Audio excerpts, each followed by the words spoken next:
Praise be to Jesus Christ. In the previous video, we talked about the twice daily sacrifice and the parallels that we can find between it and the Eucharistic sacrifice, but most especially the pouring out of blood.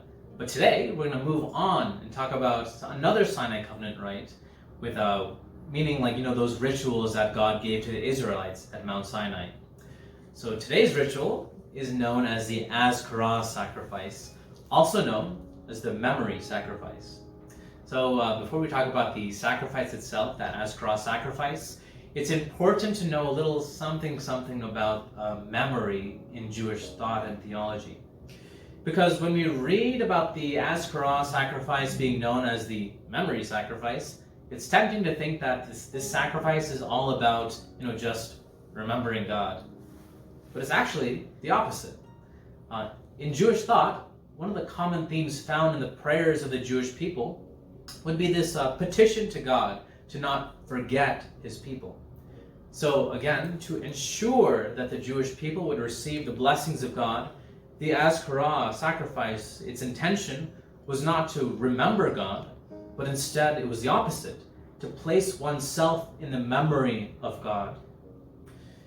And so this idea is found everywhere in the Psalms, with Psalm 10 being an easy example. So with that said, let's move on to the ritual itself.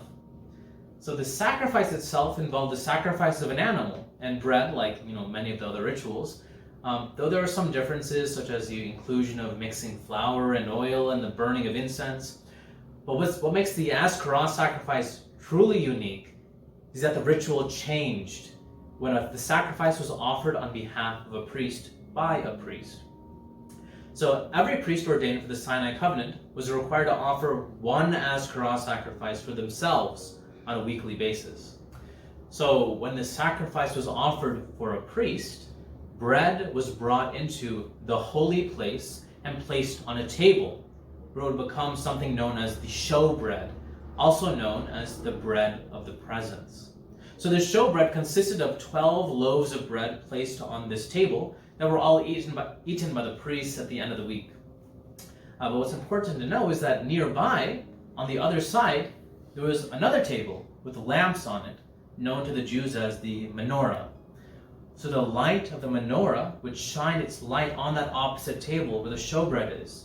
And then this showbread would be illuminated by this light.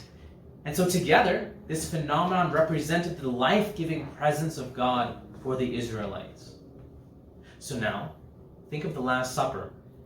In the institution of the Eucharist at the Last Supper, Jesus specifically draws a parallel to that Azkarah sacrifice when he says the words, "Do this as often as you drink it in remembrance of me."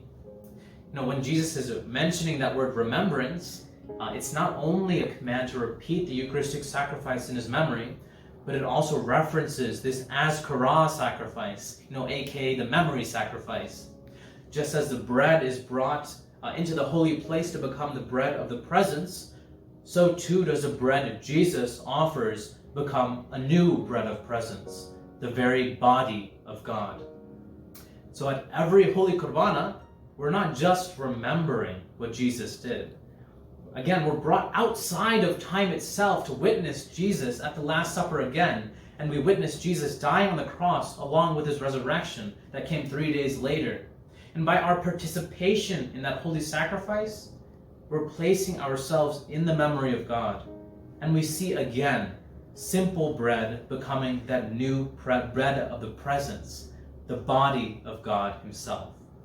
Think of that. Stay blessed, everyone.